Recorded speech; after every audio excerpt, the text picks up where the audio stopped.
Hey, welcome back, everybody. I'm Lupine Fiasco. This is Daily Fab Gameplay, and today I have with me Florple, who was the ninth place in Calling Portland from a few weeks ago. How are you doing, Florple? I'm doing well. How about yourself? I'm doing great. It's a little early for me. I know it's early for you too. Right. It's the weekend. I gotta sleep in. It is. Yeah, this is where we catch up. So yeah, how was your calling experience? How was Portland? Portland was really cool. I think it's the first professional tournament I've gone to since I got good. I learned all the math and stuff. And so I was just kind of validating to get a high enough placement that I was recognized by some people. And yeah, Well, you beat some were. pro players. That was cool. I mean, as far as And I you? know, you were the youngest player there, so that's got to be pretty cool. I mean, you're definitely usurping Brodie Spurlock as the community Right. baby. And I can actually make turns occasionally. Oh my god, the shade. Yeah, I'm just beefing with him. I've never met him. One day. One day, I think I We'll don't play know. a game, Brody. I'll win. Oof, there it is. The gauntlet has been thrown. Yeah, it's a challenge. It's the ball's in your court now. She played Ira at the event, and I mean, it obviously worked out well for you. But what made you pick Ira? The oldest hero in Um, Flesh and Blood, but the newest one to Classic Constructed at the time.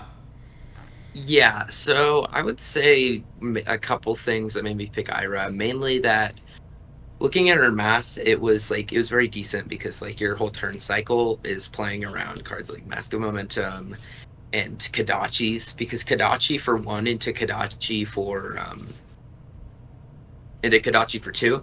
It looks like three at face value, but there's a hidden value there from the fact that when you're sending the Kadachi for two, they might want to block that so they don't get the mass trigger, but then you're sending one and then two, and then the two that's getting blocked is taking a card out of their hand. So you're dealing a damage plus getting a card out of their hand. That's four value. And then combined with the fact that if they're an aggro hero or something and they're just okay, I'm just gonna let it all hit. Hopefully they whiff off the draw. I don't run that many misses that I don't want to put into my arsenal. It's just 9, 10, 11, 12 value, kind of, if you think about it. I mean, it really depends on what you draw, Mm-hmm. but her math was really good. But I would a lot of heroes' math is good. So I say the biggest thing is that she had a lot of good play into Enigma, which you had different ways to tech around that.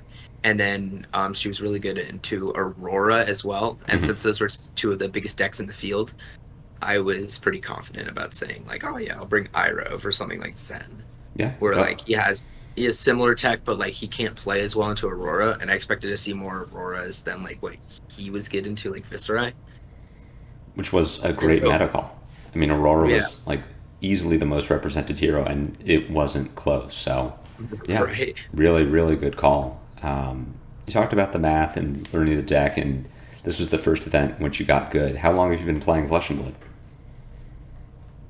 I'd say about now marks a full year because we started in Bright Lights just around the time that released, and so I'd say we've been playing for about a year now. Okay, and we talked about it a little bit before, but you were probably the youngest player there. And is Flesh and Blood your first TCG? Have you been playing TCGs for a while? What's your background Um, in gaming? yeah, so I mean, I've played a lot of board games with my dad occasionally, but I would say Flesh and Blood. I played a TCG prior to this. It was called Sorcery. I forget the rest of it. And it was a fun thing, but it was mainly kind of introductory because it kind of my dad and I always had the issue of that board games that take so long to set up. They weren't easy to travel with. And then sometimes there would just be oh, you bought this whole board game, but this one mechanic's broken, so now it's really difficult to play. And then when we were introduced to Flesh and Blood, we loved the aesthetic and the gameplay. And then I remember at the start of it, I would always get upset because he had a Dio deck that he built because she just came out, but he had bought all the legendaries, and I was playing with a kind of budget Viscerai deck, and I was like, "You only win because you have the better legendaries than me," and I'm like, and then we talked about it later, and then I beat him for the first time. I'm like, and so from there, it was just kind of learning the value lines and the math, and then just implementing that into gameplay. And then that's something I really fell in love with was just kind of learning about how to value out hands and then just how to play against different people. That's And awesome. like better ways. I really enjoyed that. So, the better ways to play against people, like how do you practice? How do you train? How did you prepare for a big calling like Portland? Um, a lot of Talishar games. I'm like pretty crazy with Talishar. I used to play KO. That was like my first hero that I was really like actively practicing with. I would say in the end I had over 1,000 games on KO Mm. across like 3 or 4 different metas, and then I play just like a lot on Talishar. I'd say Ira, from the time she like was like up and running on Talishar to the calling, I would say it was about 150 games, Okay. and then a lot of editing. And like this list came up in the last like 40-ish games I played. Like I like edited it from like different videos. Like I like watching videos about the heroes because it kind of like helps me like understand the math a little bit better. Hmm. But all that is about how I prep. And then I'd say like the biggest thing is just kind of shooting ideas because we had this player that I played into that was like on Aurora, and I played into Ira, and I won like 20-0 like 3 times. And I'm like, I'm just gonna play Ira now. I'm like, Yeah. okay. So we kind of like shot a couple ideas back and forth, and yeah, so that was fun. And so all that I think really helps, like talking to other people, but like the reps. I'd say that's the biggest thing. Just getting a lot of reps, understanding the math. I feel like Talishar has really grown over the last, I don't know, 2 years, where it used to, it started out and it was like, oh, it's the free client, everyone can play, the reps are not going to be good. Like, you'll learn how your hero functions and you'll go through the turn cycles, but there were, there was jokes about like, well, what's your win rate? Now it's 80%, but it's a Talishar win rate. And over the last 2 years, as the player base has gotten better, like Talishar games, you get some non games every once in a while, and someone who's like clearly new to their hero, but a lot of the time you run into players and you're like, this is good. These are good reps. It's good experience. Yeah, I would agree. I guess I don't play a lot of like I'd say like my biggest issue right now is there's a lot of decks that are just like present in the format, and so a lot of people are like, oh, I'm gonna go play on Talishar so I can play like this deck because I want to have fun, but I don't want to like lose my local armory or something. Mhm. But yeah, I feel like they have, especially like when you're playing into like the good decks, they're like they understand their deck and their math very well. And you won't see a lot of like professional level plays, but it's definitely better than like the reps you would used to get. Because I Yeah. remember when I was starting, like I was on like a KO that was running Berserk before Savage Dash came out, Mhm. and so I was playing into people, and like I had like a 60% win rate, even though I was on like Berserk KO, and I was Yeah. like kind of hyping myself up, like, oh yeah, this deck's so good. And then I went to I think it was PTLA. I played in the calling, Mhm. and I went like 03 drop or something, Yeah. or I think it was like 1-4 drop. But yeah, and so it was kind of like a wake up call that like Yeah. I had to actually do the math on my own. But over the time, yeah, I've noticed like a lot of like Talishar players do get better, but especially when you find someone and then you just like rematch into them Mhm. because they're like, oh, this player's obviously good, so I want to play into them multiple times. Yeah. And so I've done that across Talishar. I just think my favorite thing about Talishar is the games don't need to be like that great. It's just such a great resource to Mhm. help you understand how you're playing, Yeah. like how the deck works, and then also be able to play against other like meta decks and then just see how your matchup spread like works into them from a very base level. And then from there, like I would say like Talishar is a lot of games where I like look through hands and I'm like, all right, I'm gonna play this based on what they have in their graveyard. But then like my locals games is where I like really sit down and think. Mhm. I'm like I like scroll through their graveyard. I'm like, okay, so if this happens, then this and this, and then if that happens, I like that and that, just because it's like in person. And so I would say like my biggest thing is if you're trying to like understand the game, I would definitely play at your locals more until you get like a really good feel for your hero, then play on Talishar.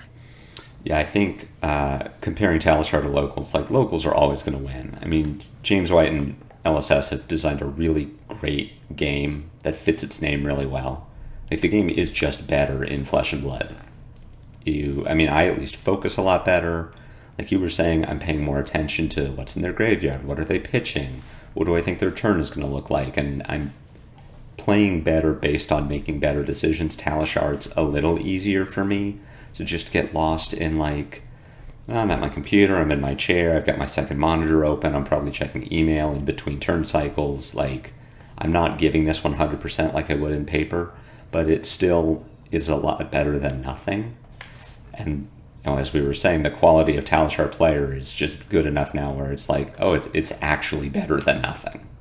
Like, Right. back And in the it's early not days even of Talishar, sometimes you were just like, wow, I have lost brain cells by playing this game. Yeah, I would. Yeah. What's nice about it too is I'm able to like play Telestar kind of on and off, and like I do it at school a lot because my teachers like. God, I don't like the education system, but right. So I do that a lot at school, and so it's kind of easy to like focus in between different things, and yeah, like, and it's been really cool to like see like the community itself grow, Mm-hmm. and like I recently got access to the Discord and it was like thousands of games. You don't even know how much time I've spent. And they're like, thank you. Yeah. I'm just like I appreciate everyone there. I don't know. I know there's like Aegis Swarm and some other people, but like if the Talishar people see this, we appreciate you. Mm-hmm. It's the only reason I'm not C tier and I'm like low B tier. Oh yeah, Talishar's fantastic. Fabry is fantastic. Those are my two. Like, as long as I have an income, I am sub to their Patreons. I'm giving them money every month. Like, if you use Talishar, if you use Fabry, if you're not already donating to them, I highly recommend that you do because they are fantastic community resources. Like, this channel wouldn't be here without Talishar. Like, Fabry is great, but without Talishar, I wouldn't be here. So, Yeah. yeah, fantastic community resources. But, speaking of Fabry, we've been talking about your deck list and Ira and kind of dancing around it, but, unless you want to have any closing thoughts about Portland or about your testing, I mean, I'd love to just get into this deck and kind of show off the 80 that you were working with and some of your thoughts on the deck. All right. Yeah, that works. Yeah, so I would say like the biggest thing is the deck operates around like a very basic turn cycle, like I described. You're normally going Kodachi for 1, Kodachi for 2 into a 5 power. And the way that works out is it's a 2-card 9, which is above rate, and you enjoy doing something like that, especially. But the fact that it's threatening it's not 9, it's a 2-card 8. But the fact that it's threatening a Mask of Momentum trigger, and that if your opponent wants to block, any way they look at it, blocking for them doesn't work out because they either block the 1 attack and then, or which is really bad math, you just want to block the 2 attack, unless they think you're coming in with like a CNC, they really want to block with their whole hand. But yeah, so they block the 1 attack with like a 2 block, and then you're coming in for 7 more. So that's 10 value total, a card out of hand plus 7 damage. They block the 2 attack, which is a card out of hand plus 1 into 5, which is 9 value. Or they give you 2 cards on the 5 power, and then you've dealt 3 damage and gotten 2 cards, so that's also 9. So if your opponent tries to interact with you, it gives you more value. And then there's a lot of cards in the deck list that like operate around that. And then there's the 2 for 6s, which everyone knows the Kodachi for 1 into Command and Conquer for 7. But a lot of the time I find myself with a 2 for 6 and Tunic up.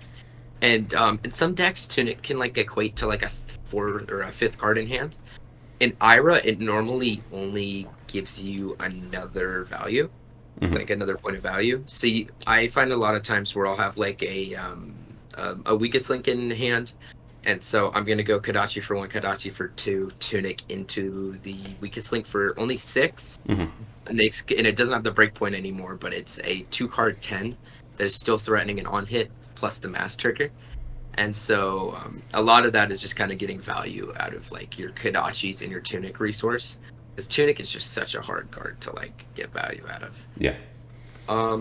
There's a couple other notable cards on the list that I'm looking over. Flick Flack, just like a 0 for 6, really good. Sink Below, Fate Foreseen, they're just 0 for 4s. Sink below, especially, Ira's biggest issue is all red hands because she can't pitch into Kadachi and it kind of messes up her math. So sink below helps you filter. And then I find a lot of times with Fate Foreseen, I'm able to set up my pitch stack very well because I'll like, all right, that's a red card. I want to have that at the bottom near my blues, and I also want to be able to draw into like a blue next turn, and getting rid of a red card gives you higher chances. Mm-hmm. And then if you see like a blue card, you're like, okay, that stays up top, so now I'm good for next turn. I'll at least have one blue. You have a couple of extenders in the deck. Looking for a scrap. It's a 1 for 5 with Go Again, which is very useful right now when a lot of the field's Enigmas. You have Bittering Thorns, which is very good right now, especially because there's a lot of aggro decks in the format. So I can go 1 into 5 into like another 1 for 5. Mm-hmm. And so if they let it hit, then the 1 for 5 is gonna, like, if it's a sensor, that gets value. If they block it out, then you're spending a card and a resource for 2 cards out of their hand, which is a lot of value there. That makes it just a 1 for 6. So either way, it's coming in as a 1 for 6. Double Strike, that's there a lot for the Enigma matchup because you're on Tiger Swipe Shuko. And so you set one of those up in Arsenal on their Traverse to Miragai. You're able to go one into, or you're able to go like, a lot of the time I'll go Kadachi for 1, Kadachi for 2, Double Strike for 1, Banish it, Extender, Double Strike for 2, and Preventable Finisher. And a lot of the time, their Miragai is not going to be warding for as much. And Spinning Wheel Kick, it's there because it's a 1 for 4 Go Again that has combo, so it pairs well with Flick Flack. And it also combos with itself, so if we ever draw 2 in hand, it's a 1 for 5 Go Again. I see a lot of people on Leg Tap, so they can do the Rising Me Thrust. I think it's a good thought, but I think you just, like, you have a lot of hands like, oh, I just drew Leg Tap, when I would have preferred, like, Spinning Wheel Kick.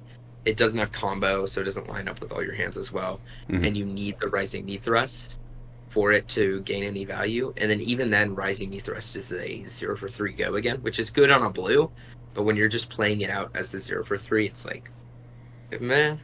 Like, maybe you would prefer, like, a finisher. Yeah. A lot of other notable includes in the deck is 100 wins.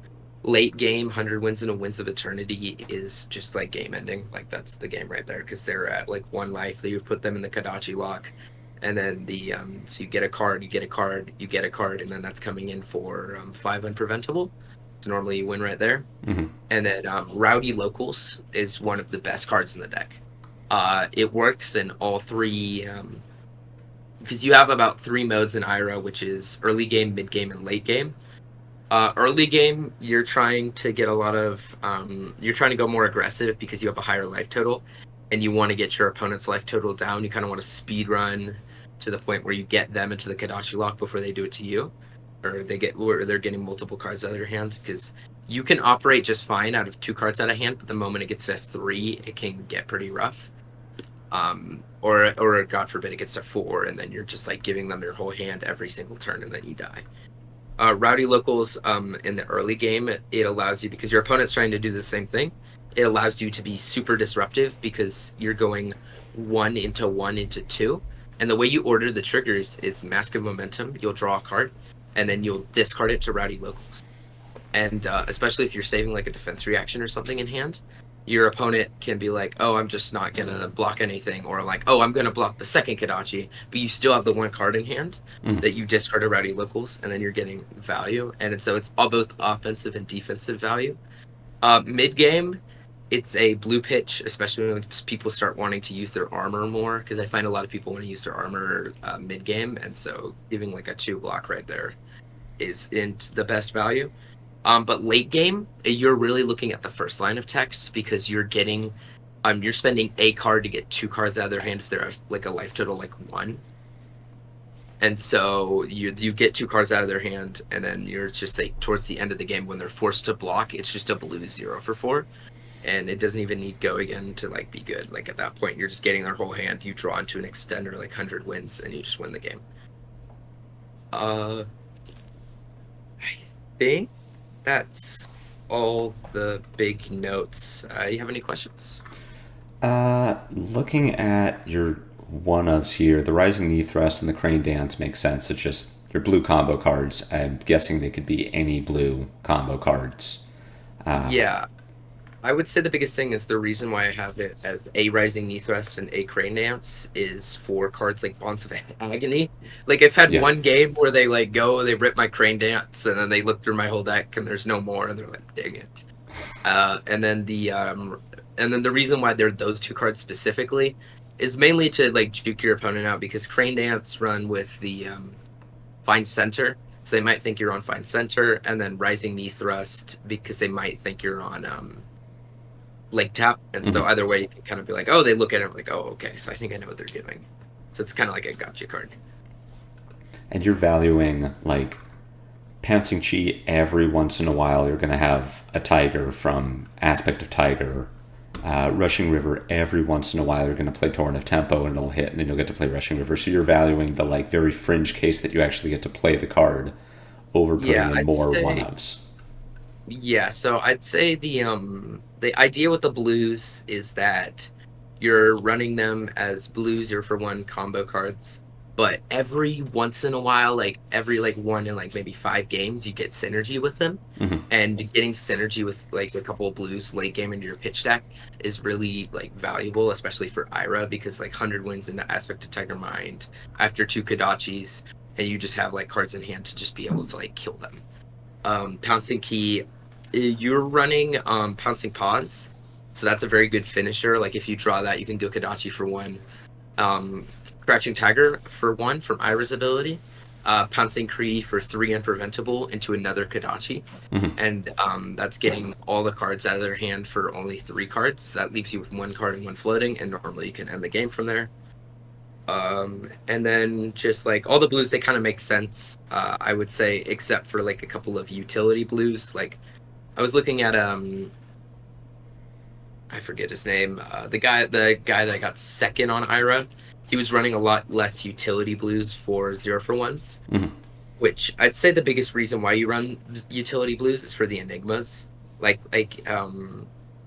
biggest issue I've had is that enigmas can high roll you. Like I had a game on stream where an enigma just had it every single turn, and so it was kind of rough. And these utility blues help you like dig you out of their hole because of the unpreventable text on Shuko, as well as them lining up occasionally every game, and then just being like good value cards. So that's why all the blues are included. Like all of them should make sense. No, that makes sense. And then your other 2 one-of Scar for a Scar and Concealed Blade. Yes. I'm just curious as to the reasoning there. Scar for a Scar, I had an extra slot, and it's useful for Enigma.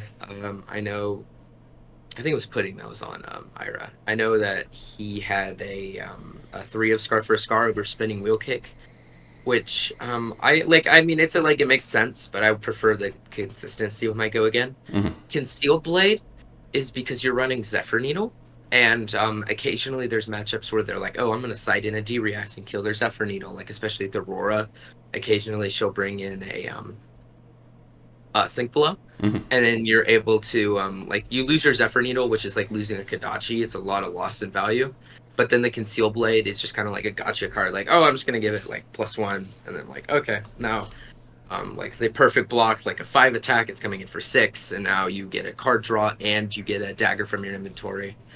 And then it's also just a blue block 3 that occasionally can finish a game. And so all of those is why it's just a 1-of in the list. That makes sense. I'm just going through like AB3, that checks out. Double Kodachi, the Single Needle, yeah, Mask of Momentum, Tunic, Shuko. Yeah, it all looks... I don't know how much variation there is in Ira lists at this point. Like, I think you do have the more defensive 3 blocky versions, and then you can have more aggressive-leaning Ira lists, but it does feel like most decks, as they get solved, especially Ira, she's existed forever, and she was a huge player in Blitz, like, the core of the deck is always going to be the same. Yeah. I'd say the biggest thing is I really don't like aggressive Ira, because if you look at Ira's hero ability, it gets value from extending the game, not from rushing the game. And so there's some decks, like I used to play KO, which is just Ira in a hat. And You got value from it being aggressive because of your second line of text. Ira only has one line of text. Your second attack each turn gets +1. So if you're extending the game to like 15 turns, you got 15 value from Ira. If you're extending the game, like on average, but if you're extending the game to like 3 turns, you got 3 value from Ira. And so if you're playing the more aggressive version of her, you're just kind of putting yourself in a non-state where you're working against your own hero ability, especially when ninjas have so many defensive pieces and you have so many disruptive pieces to work with. Mm-hmm. No, Ira just has insane value every turn. Like, her floor is a 4-card 14. And that's like the absolute minimum. You blocked with 2-3 blocks, Kadachi, 1 for 5. Like, that was your floor. And then your ceiling is so much higher than that. Like, she is Like just a momentum into like a flick flack or something. or like Yeah, I'd say Ira's floor is actually a tad bit lower. Her issue is all red hands. And so that's like a lot of the decks playing around that. Like Fate Foreseen, Sink Below, and Light and Strike. And then cards that are just like 1 cost, so you can at least send a 2-card 5. So I'd say her floor is closer to a 2-card 11, which is only 1 below rate. So even when you're bricking, you're still having a good turn. Yeah. I don't think I have any other questions. I mean, that all checks out. It all looks pretty standard. I do like the 2 1-ofs, and then Crane Dance Rising Knee Thrust is just like bait for bonds. Sounds really cool. I do like that. It's always funny to like look at their face when they grab the blue and they're like, "Oh, where are the rest of them?" I'm like, "Oh, they're on one of that card." They're like, "Oh, okay." They get to shuffle my deck. And I'm like, no, my pitch deck. But it's against new, so I'm just getting my threats back. Yeah. No, you can't pitch deck new anyway. Yeah, I don't. Man, new is very interesting. It's you just want to. Her Mask of Momentum means, or her anti-Mask of Momentum means you can't fatigue her. So you have to play a tad bit more aggressive and preserving threats in deck. And I think new is one of the 2 games I had on stream. I had 3 losses total, and 2 of them were on stream, of course, because that's how it goes. Yeah. And so right after that new game, I like talked to my whole team, and then I like figured out I sideboarded completely wrong, and so then I like adjusted my whole thing, so I like remembered how to sideboard, and so I'd say like new's biggest thing is you just gotta go aggressive.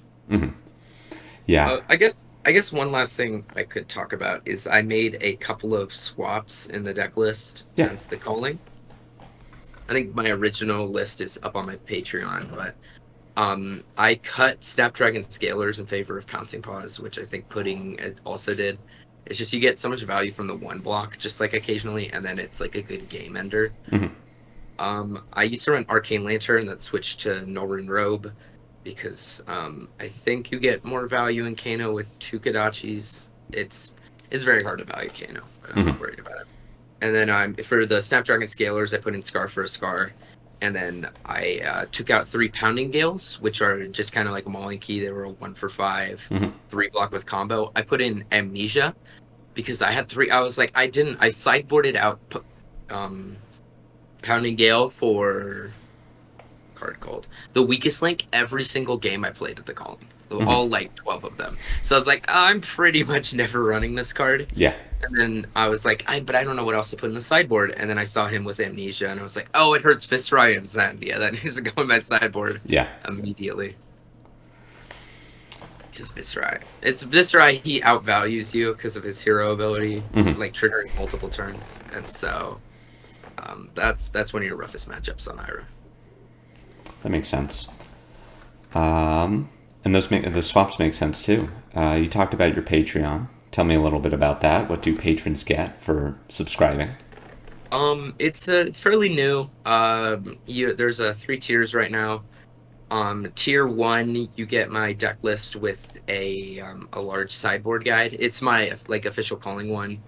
I'll go in and edit it with Amnesia sooner or later. It's just its final season, so I'm not putting too much thought into it right now, trying to get through that. But yeah, so it has. Yeah, so my Patreon, on average, it's about like a paragraph per matchup, but I have like Enigma, which I think was like 800 words or something, like 600. Yeah.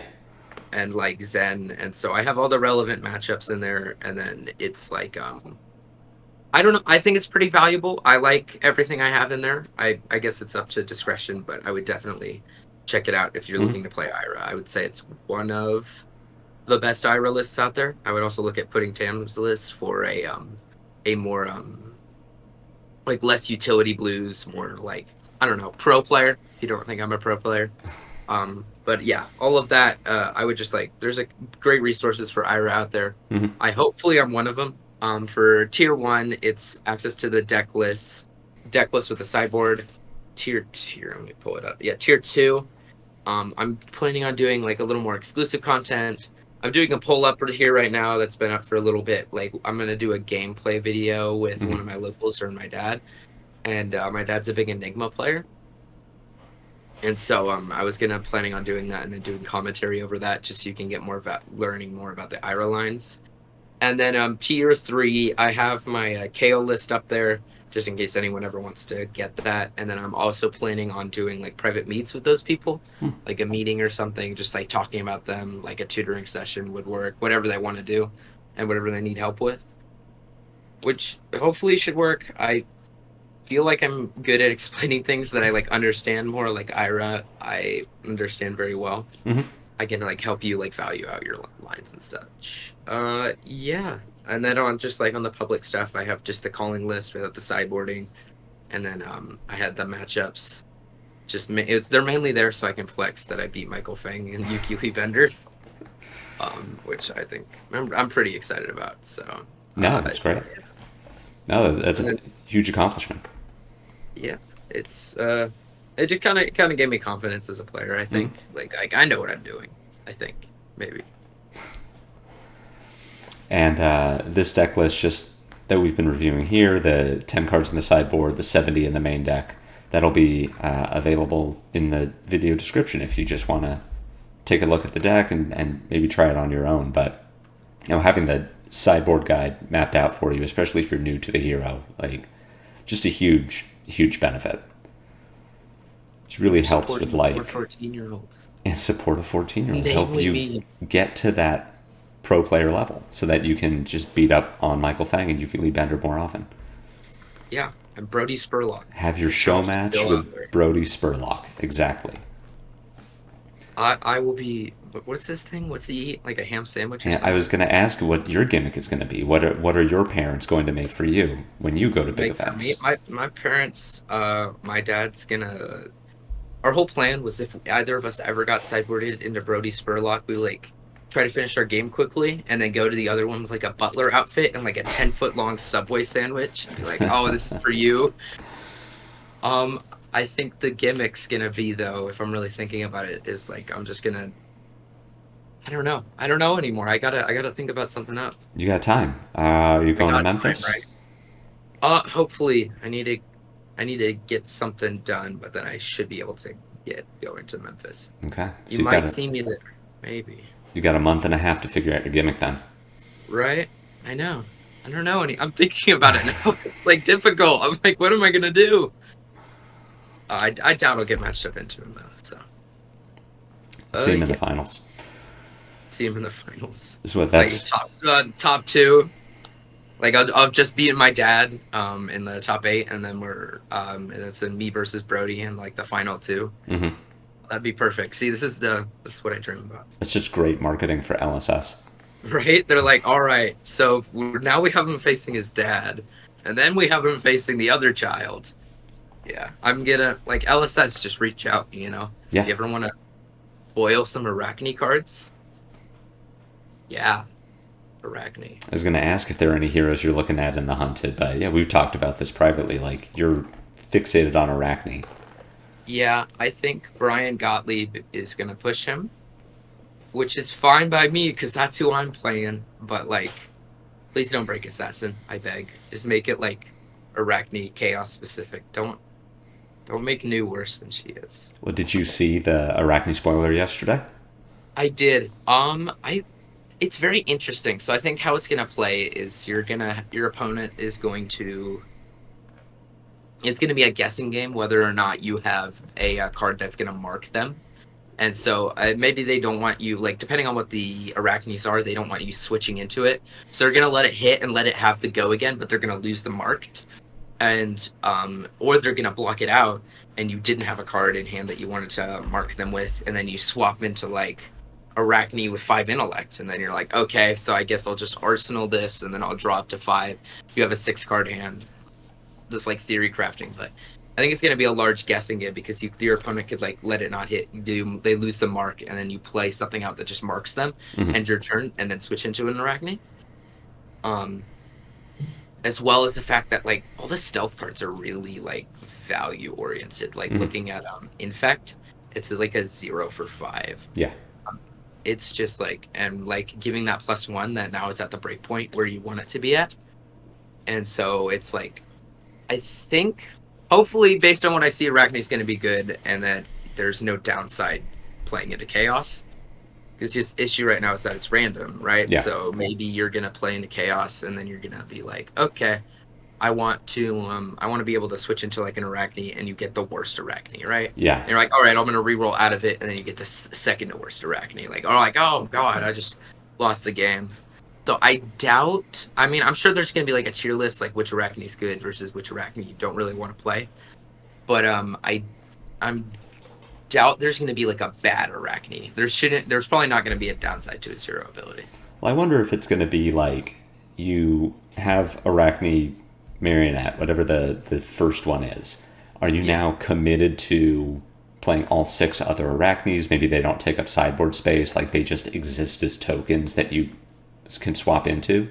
Or is it kind of like Levi and Plasmafat, where you'll say, okay, these are the 2 Arachne variants that are really good in the meta, so these are in my 80, and then I'm going to leave the other ones out, and, like, now your opponent is kind of on that guessing game of, like, ooh, I'm playing Kano. Do I think they even brought the, like, Spell Void Aegis Arachne? Like, does the player have agency? Maybe you even just bring, there's one Arachne that's way better than the other 6. So you're like, well, I'm on the original, and I'm on this one, and I just have my on-turn, off-turn as I swap between the 2. Yeah, I would say, I mean, I think my biggest thing is they're probably all going to have the text with, like, if your opponent's marked in your end phase, switch to a random Arachne or a random Agent of Chaos or the normal Arachne. I'm assuming they're going to be tokens, one, so people don't have to, like, splurge out to buy, like, 5, like, legendary Majestics, kind of like Prism was. Yeah. We all know how expensive Prism is. And so I think they're going to be tokens, just because it wouldn't be random. Like, you're thinking about Chaos. Chaos is something, like, chaotic. You can't really control it.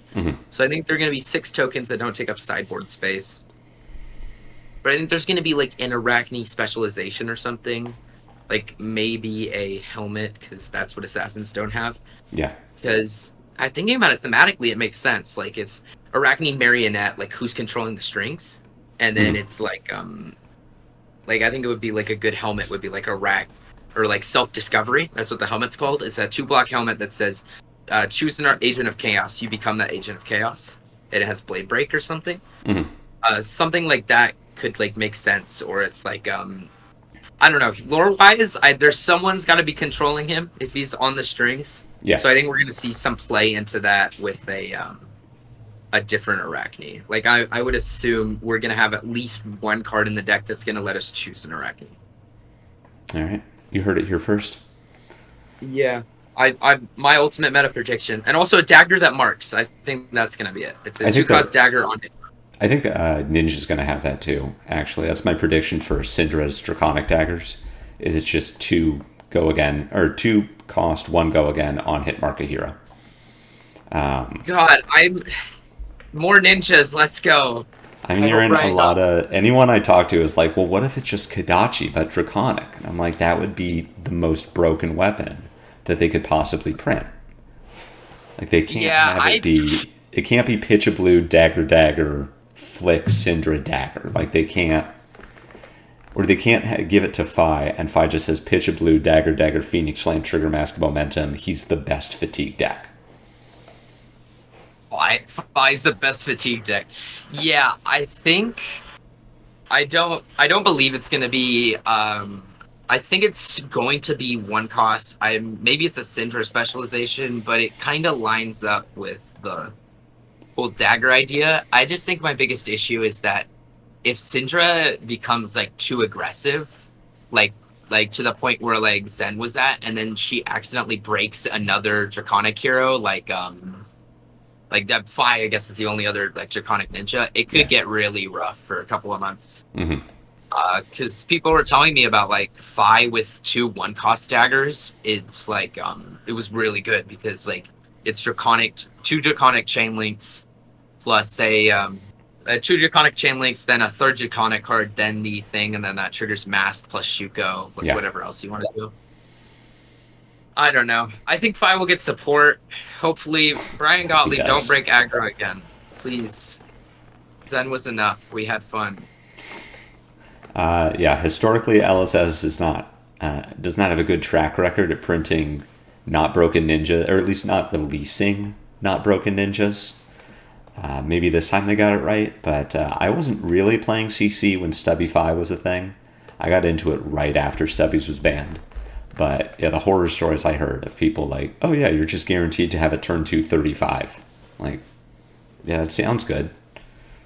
Sounds great. Yeah. Yeah, I'm glad they banned Art of War. That card been a problem for a while. Like you looked at like all the broken heroes, like why was this hero broken? It was like Starvo, he existed. Prism, Spectra sucks. And then it was like, oh yeah, Chain, he had Art of War. Lexi, she had Art of War for a bit. Fi, he had Art of War. Zen, he had Art of War. Like, there was a lot of just like kind of like variation around that one card. And so I think now that it's banned and gone, we're gonna see a lot of play. Like with more different heroes being able to like break the aggro barrier. I was just thinking about it. I was like, because they said they were like, what was it called? The athletic magnetism that let you play a thing as an instant grabbed a lot of tomes. So I think they were planning to have Art of War, and I think Florian would have done defensive Art of Wars. This is my hot take. Because he's banishing a card, he's giving everything buffs, and then he's able to like defend with Earth cards. Plus he has that one card in his banish. It's my hot take right here. Defensive Art of War and Florian. All right. Living Legend players, you know what you have to do. Oh, doesn't he have like bans in Living Legend though? Art of War isn't banned though. Yeah, Art of War isn't banned. What does Florian have? I think Florian has everything in Living Legend. Yeah, I believe. I think so, yeah. Because they haven't given Briar any bans. Yeah, Florian should have everything. Yeah, come on. There was like a Florian at the Battle Harden that's going on today. Although I think they were on like Count Your Blessings. I don't like that card. Card's boring. Yeah, I don't like that card either. I lose to it. I don't know. I guess I'm kind of like biased. I do the same thing every day. I'm playing Ira. I just do Kodachis every turn. But I don't know. It's just something about it stacking with itself, and then you're running 9 copies of one card. I don't know. They let it have one floating resource. I just think I like how LSS is doing like a lot of like, all right, we're gonna make a strategy, and then we're gonna make something to combat the strategy. Like they're doing that with auras in this set and Enigma. Like Enigma is probably not gonna be that great after this set, just because we have like the 2 aggro heroes plus like all the play into auras now. Like Guardians don't auto lose into Enigma. Now they have a 20% win rate. I'm feeling good as a Jarl player over here. I don't know. I think they'll balance it. I like what they're doing right now, especially like getting rid of tomes. Like tomes could be like a large issue. I just don't think they needed to. Like I just want Tomify Endol back. I think that's the only thing, because it kind of killed Kano, and then there's just so many cool interactions with it. Like the new Riptide card, getting that into Arsenal face up, and then gaining like 6 life off of like a tune encounter. Yep. Amazing. That'd be good. And now you're just playing 3 of a kind to draw 3 cards. It's like so boring. I mean, listen, I played Aurora. I'd be so happy to have Tome of Fyandal back. Yeah. Play Arc Lightning, play Tome from Arsenal. Gain 6 life, get my action point back. Aurora and Dio, it would have been so good in those heroes. Yeah, I don't know. I agree with the banning. I just wish it wasn't. Yeah. Acilio would be more viable. Oh my god, there's so many heroes it was cool with. Yeah, but it also would have been like a turn 3 meta. Yeah, that's fair. There would have been a lot of heroes that just Aggressive. auto lose. Yeah, that's kind of rough. I don't want like a Cilio. Like if a Cilio had access to tomes, like he just draws one. I'm like, okay, I'm Yeah. just gonna do this, and this, kill you. No, I mean, Like, I would talk with Majin Bay and Peter Bedensik, and like they're telling me, oh yeah, I goldfished 68 damage from Acilio on turn 2. I'm like, that doesn't sound fun. Like, yeah, I oh, know that you auto lose to the weakest link, but like, okay, they only have 3 of those. I think that it needed to be banned. Tomafiendo was a problem. It's just I wish there was a way we could like ban cards for specific heroes. And I know that's not like they could do that, but it's not entry level to new players. Hmm. So what I think LSS should do, my hot take, is that they should print tomes that say you may only play this if you cannot play this if you've played this tome this turn. So you can Okay. only play it once per turn. Hmm. And they're built for specific heroes. So like a Tome of Fyendel that just one cost, draw 2, action card that can only be playable in like some like certain heroes. Okay. And then and then give Verdance like access to Tome of Fyendel, right? Yeah. Except she can't play multiple on a turn. Hmm. It's just like a couple different like things that would be like I think would be very interesting, very fun interactions that would allow like Kano right now. Kano was my relaxation hero. I would just sit down and play a little Kano. And then they killed him, and then all the Kano players are sad. And they literally said, we like pitch stacking, and then banned the 2 pitch stacking cards. Yeah. I don't know. They need to do something to balance it. Like maybe just like start printing class specific tomes. Because I know they let the ones that they like 3 of a kind and Tome of Harvest stay around, and the ones that like you can only play one in a turn, and you had to like go on a quest for it. So I think there's a lot of area for new tomes to be printed. Just don't make them Pot of Greed, and then we'll be fine. Yeah. They'll figure it out. I mean, I think a lot of players, especially the Kano players, like you said, but a lot of other players, like, they like aggro. They like aggro to have these big explosive turns. And there is a way to balance it where they get to do their cool, impressive thing. I mean, like, 3 of a kind still exists. Lexi abused that card. And Lexi had a lot of problems, but someday there will be another ranger that gets to do really cool, like, block with 3 cards, 2 nick 3 of a kind, draw 3. Here's 10 damage from a card. Like, someone else is going to be able to do it, and it'd be cool if other aggro heroes could do it too. I think aggro is a good thing. I feel like it should have more setup. Like a lot of people in my like locals especially don't like Viserai. I think Viserai should be where he's at. My biggest issue is when they print something that's good, the card pool gets good. Like we've seen this like multiple times that like Art of War, Bonds of Ancestry, like Shadow of Ursa or whatever that was that banishes a card. Like Yeah. so like whenever you're printing a card like this, you're making the class good, but then you're like, oh, I'm gonna print it's a light rune blade. That'll be fine. And then they're gonna have access to Celestial Cataclysm and Malefic Incantation, and like they have access to like all these things. So I think though I like the class system as the way to go, but I don't think we're gonna see cards like Succumb to Temptation stay around for very long. Like especially, I'm sure like the next time they print a Rune Blade, if that card's a problem, it's gonna get removed because I'm kind of interested in their, like, why they're going the way they're going on design. So, like, if you've seen the Warrior spoiler from today, it got spoiled like an hour ago. Between Succumb, Cull as a new card, like, it seems to be like they are going towards this balance philosophy of unconditional discard or uninteractable discard, and it's like, yes, that is a great balancing tool. Like, new is easily, A tier, maybe upper B tier. She was great in the last meta because she just does a bunch of disruption. Disruption is really good in Flesh and Blood. So it's weird to me. Like, it makes sense conceptually. Like, okay, we want to power up underpowered classes. Warrior's been struggling. We're going to give them discard. But, like, Flesh and Blood is also a game where hero identity and class identity really matter. And yeah, for certain classes, Warrior's class identity has been sucks for a while. But does discard really? I don't see how that lines up well with Warrior's identity as weapon based attack reactions. Try to buff your weapon in the case of Dorinthia, or in the case of Bolton, like, light based, long chains, do cool stuff with Raiden and Lumina Ascension. Like, okay, we'll just pay one, force a discard. Well, that's Assassin. Those two classes are just fundamentally different classes. They appeal to different people. So it's weird to me that they seem to have replaced They replaced Pot of Greed with forced discard, and it'll make Anti-pot of greed. it'll Force make target good. opponent Yeah, discard. it'll make certain heroes and classes better, but I don't really see how it makes them more unique.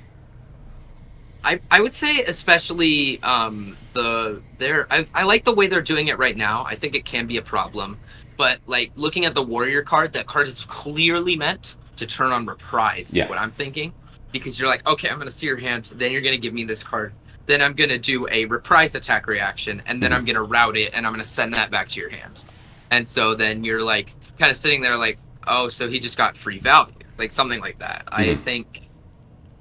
I think that's how that's gonna work. And then looking at Vincett's Cole, I like that card. I think that's exactly what Vincett needed. Giving her outs to like super aggressive turns, and then as well as letting her like kind of like sit in like a comfortable space of like, oh, this is gonna be like super like it's just a 1 card 3. Like people are like all upset, like, oh my god, Vincett's gonna Cole me and I'm gonna die. It's uninteractable, but like, it's more like kind of looking at it as like it like works with everything Vincett wants to do. Mm-hmm. Like Vincett wants to have cards in banish for their combo turn. They want to be able to slow down their opponent. They want to have shadow non-attack actions that they can play at instant speed to give value to eloquence tokens. They want and then so all of that combined. My biggest thing about it is that they're not making it like Vincett specific. That's a shadow runeblade action. Yeah. So chain and LL is going to be gross. Mm-hmm. So they're going to have to find a way to make the uninteractable discard like either like a specialization. It's like very class specific. You don't want to play it if you're not like running reprise or something, and just to make like some of this stuff viable, and then make it play towards your class identity rather than like, oh, I'm just making you discard. Yeah. Like all the cards I've seen, it's like, oh yeah, you're doing this because you're playing towards your class identity. Like Terra Sunder right now, that card is like playing towards the Guardian big attack. I'm like crushing you underfoot. It's dominating you. You're like not able to have cards in your hand anymore. I'm just taking all that away from you. You're like kind of like, and so all the discard they have right now is like, it's good, but it could get out of hand very quickly. And then I agree with you, like some of the stuff might not line up. Like I'd say they're doing good right now. Everything that they have right now lines up with class identity. I think what we're gonna see more though is the pattern is that mid-range heroes are gonna make you discard, and then like aggro heroes are gonna get draw. Like looking at like Zen and stuff, he gets to traverse the universe, draw. Mm-hmm. And then Aurora, she gets channel Lightning Valley. Yeah. Yeah, and then Acilio gets Sigil of Brilliance. Those are all aggressive heroes. They're all getting draw. And then you're looking at like defensive heroes like Ira, for example. She has Command and Conquerors and Amnesias and Erase Faces. And Weakest Links, all that like kind of messes up with your turn cycles. You're looking at New, she's getting cards out of your hand. And so as long as it lines up with class identity and it's like working towards mid-range heroes, it works. But the moment you give like an aggressive hero a mid-range tool, it's either going to be broken or no one's going to play it. Yeah. I'd say I like what they're doing right now. I just think they just need to like work out their like whole idea right now, like of, I'd say the biggest thing is I think what they should do personally is they should make talents where the really powerful cards come out, and then they make class where the base comes in.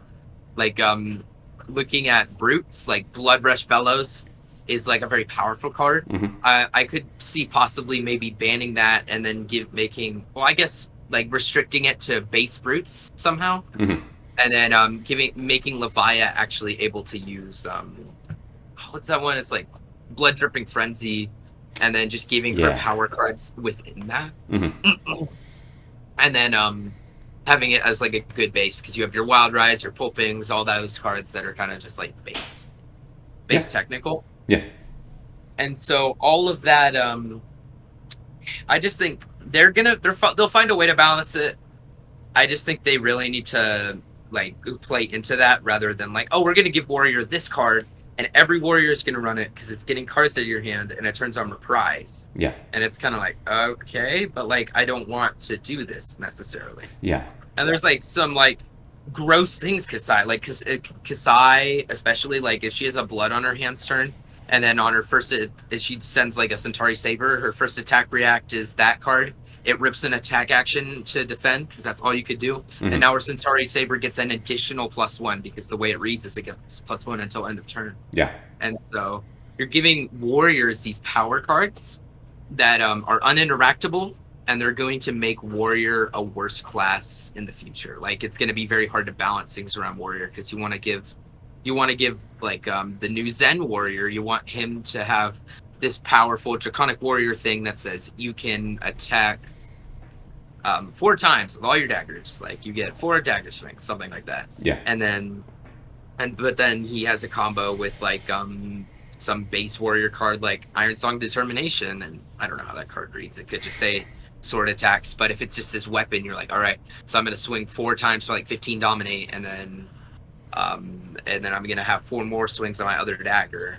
And so stuff like that, it's like, oh, well, these 2 cards together don't interact. So what am I gonna ban? Am I gonna ban Iron Song Determination or the new card? And so it's gonna be Iron Song Determination. And so eventually we'll have a ban list that's all just kind of like generic cards. Yeah. And then LSS is like, oh, but now Katsu's dead because he doesn't have a talent, and his 1 card that we gave him is gone. And so I think the biggest thing they can do there is specializations, like what they did with Katsu, giving him that specialization. Yeah. Is the way you're going to fix non-talented heroes, and then just from here out, never put a non-talented hero again. Or like if you're going to, they better have a busted ass hero. Yeah, they have to do something great. Yeah. Like Ira, her hero ability is super good. That's why she's playable. Mm-hmm. But you look at heroes like Viserai, his hero ability is super good. That's why he's playable. But then you give him Succumb to Temptation, and that card is just so undeniably good that it's run in almost every rune. It's run in every Rune Blade that runs Rune Blade attacks. Yeah. And so you kind of like look at that card like, oh, so I guess I just get an action point, then lose a card, and that's like a 0 for like 5 or 6, depending on like how the hand goes. Yeah. And so you kind of just like look at that and like, oh, this is really good. I don't know what you want me to say. It's a really good card. Mm-hmm. But then they're gonna print a Rune Blade, a Blood Rune Blade in the future, and then the Blood Rune Blade's gonna be like, all right, so I'm gonna be able to. They're gonna have a power card that's like, all right, target opponent. I don't know. You can play all the cards in their hand. I don't know. Just like spewing things out, right? And so stuff like this, you're able to like if they like synergize well. You're able to build like such powerful combo turns that you're starting to like power creep and break the 40 life threshold. Mm-hmm. And so, and when it gets to a point like that, it's just like there's no real point. Like at this point, you might as well just be like, I don't know, shooting dice or something. You're just like, all right, do you draw your combo turn or do I draw my combo turn? It's like Yu-Gi-Oh. Yeah. So I think what they need to do, especially, is make sure they give class identity, but they don't. Like, I mean, there's a standard 8 value card per turn for generics. There's 9 value for like warrior cards, and then like Shadow Warrior has like 10 value, like hypothetically. Yeah. And so they need to make like the warrior cards stick to the 9 value. Like they can't go above that. Yeah. Anything that does that, it's gonna make the class like way worse. Which is my personal take. But if Brian Gottlieb wants to come to my house and explain to me why I'm wrong, I would. That sounds like an invitation, Brian. If you're watching this, go to Flurple's house. Sit down with him. Find where I live. It's somewhere. You're on LSS marketing, I'm sure. They know where you live. Oh yeah, no, dang it! They have my I'm sure they know where my dad lives, so I'm sure they know where I live now. I mean, they sent you the prize money from Portland, so they at least know where some of your money lives. Well, they know where my email address is, and they know my billing number. So, I mean. Eventually. I'm sure they can work with that. I'm sure Brian Gottlieb can figure out how to get to my house. Bring Brodie, and we can play a game, and then we can talk about Flesh and Blood. Yeah. Yeah. Oh, speaking of Brodie Spurlock, that invitational card that he made, it's been almost a year, and they said it was coming out in like early 2025. He made Goblin Game, right? What? It's a Magic reference. Yeah, I'm pretty sure it was. It's called Silent Auction. You just start bidding on cards. I was trying to do the math on it, and I think the math is either you bid 3 life every time or you bid 5 life every time. I think it's 5 life because it's uninteractable, because the way the card's worded, if you bid 5 life and your opponent bids 5 life, they lose 5 life, and then you get to go look for the card. You also lose the 5 life, but I'll put this picture up in the video because it's I will read it to you, but the density of the text will let you know why I need to put this on screen. This is a 0-cost blue generic action aura. At the start of your turn, each player may pay 1 life. If no one pays life, destroy this. Reveal all but 1 card in your hand, then you and target hero each secretly bid 0 to 5 life. Each player reveals and loses the life they bid. If the targeted hero bid more than you, they may discard a card and choose a revealed card for you to discard. Otherwise, search your deck for a card, add it to your hand, then shuffle. So I think it's really intuitive. Yeah, it's very clear. I'm sure the entire paragraph Brodie Spurlock wrote down. It's like, all right, reveal all the cards in your hand. No, all but 1 card in your hand. That'll make it sound better. The Showmatch is going to happen. It's going to eventually. One day, it has to, right? Yeah. Theoretically, if we both keep going to events, because like the reason I go to events specifically is because my dad doesn't like traveling, but he likes playing the game, and my mom likes traveling, and so their whole thing is like, we go to this place, and then you play in this, then we get like free travel. I'm like, yeah. Oh yeah. And then I kind of like piggyback, like, okay, so we're going to Memphis, so I'm gonna play Arachne, and then I'm gonna high roll and all my heroes. I'm gonna roll 6 every time. Are you gonna be able to source the cards though? Because that's the thing with Memphis. It's like the day of release, so you got to have the hookup. Yeah, so I think the thing that we're going to do is that a lot of my local players, we're just going to start splurging. We're just going to get boxes, and then just like, all right, everyone needs this one because I have a Vincent player and they need all the coals plus the new Rimblade card, whatever that one's going to be. And then then we have like a Dory player. I don't know if they're going, but we'd have to get all like the good warrior cards. And so I think my biggest thing is I just need like I have a local that I can borrow Codex of Frailties and like all the good like assassin cards. Yeah. And so I'll just have to build a deck list and then see what I need to run from there. And then worst case scenario, I can always play Jarl. Oh. I love Jarl. I've had an interesting build with him so far. Decompose has been too inconsistent for me, and Ice Aggro has been very like rough. Mm-hmm. So I built like a kind of Ice Fuse list, and that's the list I've had the most wins on. I think one of my locals has also gone Ice Fuse. I think it might be what my team is on generally, like what they're working towards is Ice Fuse. I'm on Decompose still. I won with it yesterday. Won the Armory. I just rolled really hot.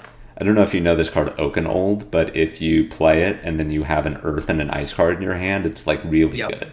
Yeah, so I was just doing that a lot. You just and it seemed like it worked really well. Yeah, you just play a 2-card 9 dominate on hit, discard 2 or bottom 2 at random. It was like pretty good. It's such like bullying. Like I used to have Fruits of the Forest in my list. I cut it recently for more consistency, but it was just so gross because I would just go fusing a Polar Blast and a Fruits of the Forest, and then so it comes in for 9 dominate, and then I'm gonna heal my 2. Then I'm gonna arsenal the Polar Blast. The next turn I'm just gonna do a free Polar Blast, getting a card. Yeah. And then I'm gonna come in with a CNC for 6 dominate, and they're like, I don't like you. And then I would run in play this game. And then I would run Insidious Chill as well, so that they would be forced to pay 2 or discard. And then they could choose to block the Oakenold. But if I had like an Amulet of Ice up, then they could like, all right, I guess I'm gonna say no blocks. I'm gonna take 9. I'm gonna put these 2 cards on the bottom of my deck. I'm like, all right, I'm gonna crack Amulet of Ice, and they're like, oh, I was gonna use that, and so it just comes into like a 0 for 4 because that's what they were gonna play. That's the best thing they could do on their turn. God, I love Ice Fuse Jarl, especially when you get to the Jarl late game. You're just like, oh yeah, I guess I just freeze. You can't do anything. Like your hand is gone. I'm just gonna send Oaken Old for 9 dominate into like a Snow Under fusing Insidious trigger, like Pummel CNC or Pummel Frostfang. Like the Jarl late game is really strong. Yeah. That's what I've been enjoying the most about him. Yeah, Decompose. I've trusted Decompose as my first thing. It's just really rough about it was really rough with like drawing your like Felling of the Crowns before like you get like the 1 card in Banish or you don't have an Earth graveyard set up, and then you get to the point where you're like you're committing, what is it, 9 cards to your deck, 12 cards to your deck list, 2 Earth blues. You're off Plowender, right? I'm off Plowender. Yeah, I'm on Summer's Fall. In that place, yeah. So you have to what Summer's Fall is just pretty basic. Like I wouldn't count that as like, if you're running any package of Earth, Summer's Fall should probably be in there because Enigma exists to kick you. I mean, it's not even like it's fine against Enigma. You get the Mirror Guy off the board. The problem is that you're putting it back in their deck, and the Enigma's like, cool, I'll just see that in 10 turns. Yeah, I was talking to my dad about it, and he was like, he's an Enigma player, and he's like, oh no, you bottomed it next to all my chi. I'm so sad. Yeah. I'm like, it's the only way I win into you, okay? There's no way to beat you. I have to run like E-strikes and hope I might be able to kill your Mirage guy. No, that's the problem with Jarl. He's super fun. He's really good against every deck that isn't Enigma or New. Like, New is kind of okay. I played against CYB New the other day and was like, oh, this is literally unwinnable. I cannot win this game. Yeah, CYB New. I'll say it here, folks. I, like many people, dislike CYB. Believe it or not. But what I found is beating New is you go Ice Aggro, and it's worked out surprisingly well for me. Like I thought New was supposed to be terrible, but I run Ice Quake, Enlightened Strike, Blizzards, exposed to the elements, and so then I'm able to just get to the point in the game where I'm like I'm in just firmly in the lead from very early on, and so I don't need to break her equipment. You obviously have to high roll, right? You need a lineup, and you need to line up your pieces like Pummel, Oaken Olds, Frostfangs, Command and Conquers. Your Insidious Chill, you want to be out playing out. But I don't know. I just think she's far worse than a Decompose. She's far better in a Decompose because you can't just get around that. Yeah. But in the Ice Aggro, it's surprisingly playable. Makes sense. Yeah, and that's mainly why I'm on Ice Aggro. Like I think in a slower meta, Decompose is better, but right now Ice Aggro is better into Enigma and New, and so I don't know. I just think he looks like a badass, and I want to play my little ice guy that's making what's your new catchphrase now? You were like Crackle-Addicts for Aurora. Pugnacious Pummelers. Pugnacious Pummelers. Which yes, I have to admit, I stole that from Only Run Very New. Rest in peace. From who? Exactly. You don't even know. Speaking of Guardian cards, we got 2 new ones yesterday. Mm-hmm.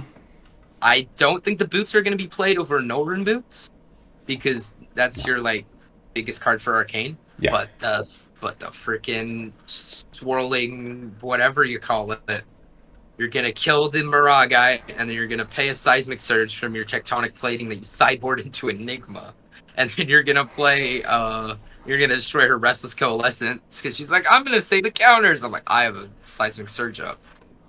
Oh, man. And then you can kill, like... I was, like, starting, like, to count the auras. Like, I see if I can find the list that I did. Yeah, so you're going to kill Ring of Rosix, then a Malefic Incantation, then a Miragai, and a Restless Coalescence, and then channel Lake Frigid, and then channel the Millennium Tree, and then channel Mount Heroic, and then channel Lake Frigid, and then Crumble to Eternity, and then Cilio's Sigils, and then all your Prism auras, and it has Go Again. I'm so glad that it has Go Again, and that it blocks 3, and that it's a blue. Like, they made a good Guardian card. It's like Tectonic Fissure, or whatever the first one was, where it was like, Block 2, double X, make seismic surges. Like, wow, this is unplayably bad. Roiling Fisher was like, let's take all the best things about Guardian cards and then put them on this. What can Guardians not interact with? Auras. What if your opponent doesn't run auras? It's like Warmonger's Diplomacy. Except you can just declare X is 0 if you need to cycle it. Yeah. And then you just get it out of your hand. And then it's a blue block 3. Like, yeah. What have I to say except Guardians needed this, and my dad thinks the card's bad. Guardians needed this, and they didn't even have to wait until August or whenever for the Mastery set. Yeah. They actually predicted that Enigma was going to be good. I'm proud of them. Proud of LSS. Yeah, I like Roiling Fissure. What are the other spoilers that have come out? Let's see. Thickhide Hunter is... That's the brute attack, the yellow 2-cost, 6 power, 6 block. When it attacks or defends, discard a random card. Oh, that's the one that I'm like... was not obviously broken for KO, so I didn't really pay attention to it, but the more people I talk to, the more they're like, no, like, it's fine. You'll play it.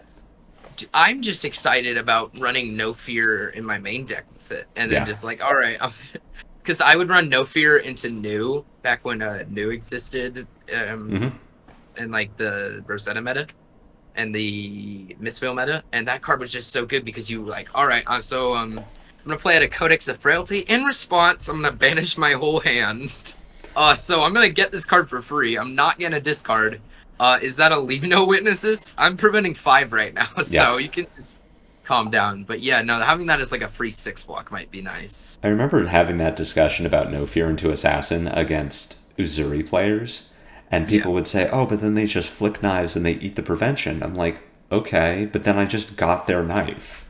Like, because at the time, Uzuri's whole thing was that she had the flick knives for, like, go again attacks. Like, she would E-strike for 5 go again, flick a spider's bite, and then kill you with CNC because you can't block it. And I'm like, okay, so if she's going to flick knives me and I'm at, like, 30 because she wants to eat the prevention, yeah, she gets value, but then she doesn't kill me later. That's fine. That's perfectly fine with me. I'm not worried about that. And then, and so, like, what dagger are you getting rid of? Like, you have 2 choices. You have Scale Peeler, which, like, kicks my armor, and then you have Spider's Bite for late game. So either you're getting rid of Scale Peeler, and I'm like, okay, so now my armor all has block now. Or you're getting rid of Flick Knives, or, what's the other? Spider's Bite. I'm like, oh, I can actually block consistently now. Yeah, like, great. And then you're playing into New, and she doesn't even run Flick Knives, so she's just kind of like sitting there like, oh, this kind of just messes me up.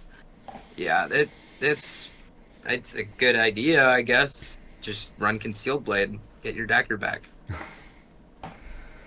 That's why my local New player is like really good at the game. Like, they just don't go to tournaments and stuff. And so I was talking to them about it, and they're like, yeah, no Fear's really strong, and I don't like it. Because I would always win like 30-0 into them because I was just like, okay, oh man, here's my big turn where I play this, what's it, Bonds of Agony. I'm like, oh, my hand's gone now.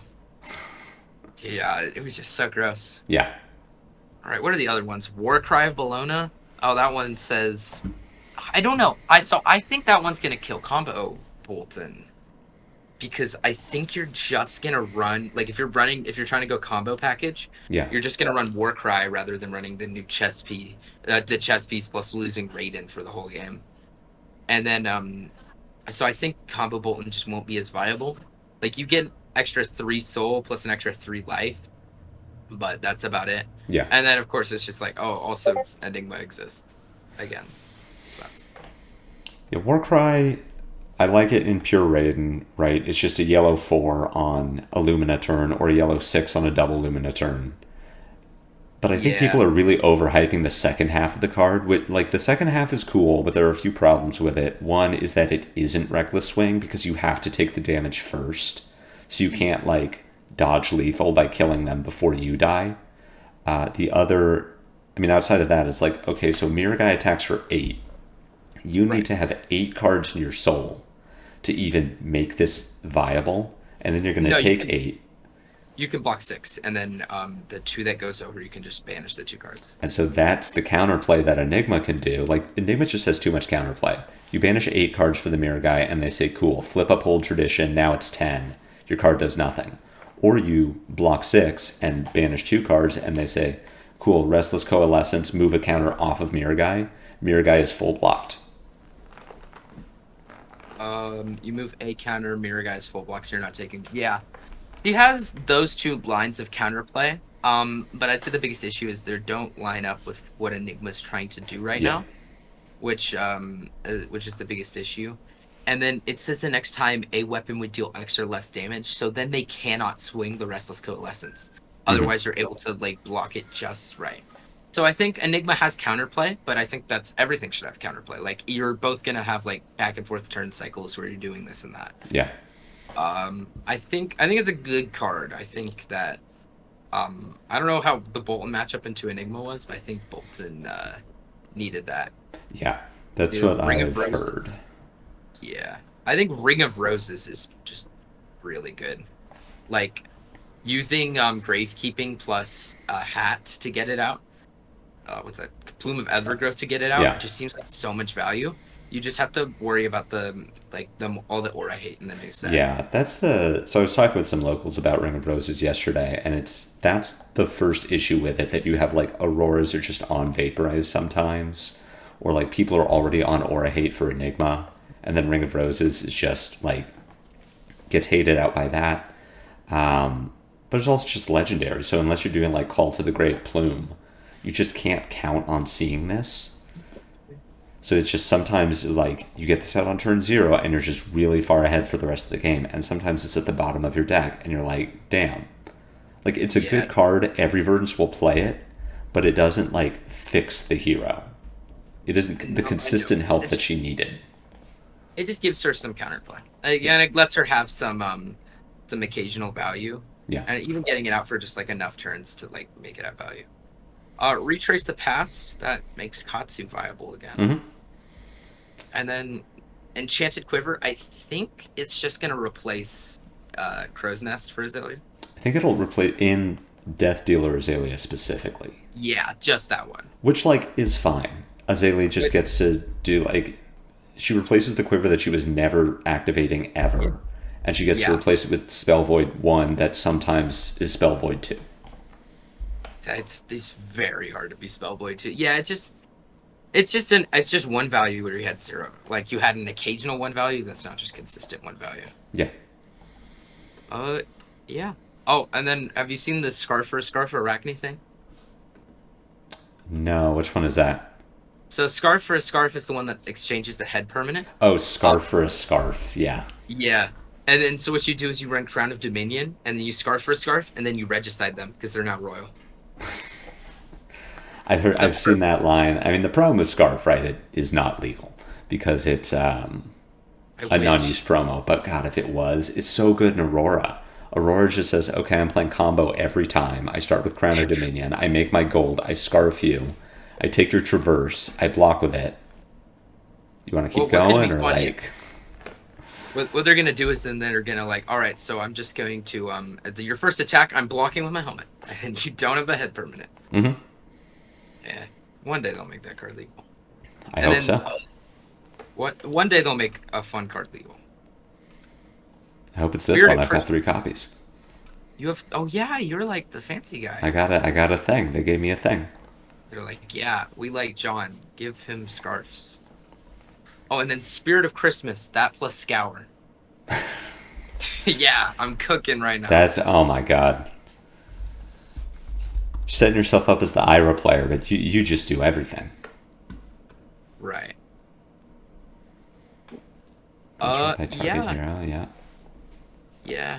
I mean, I guess I mean it works. Like you used to run you were looking at that 0 for 2 in Ira that like if it's discarded, you get an agility like Might Vicar. And it's just like it wouldn't make your Kodachi like it made like a Kodachi free occasionally.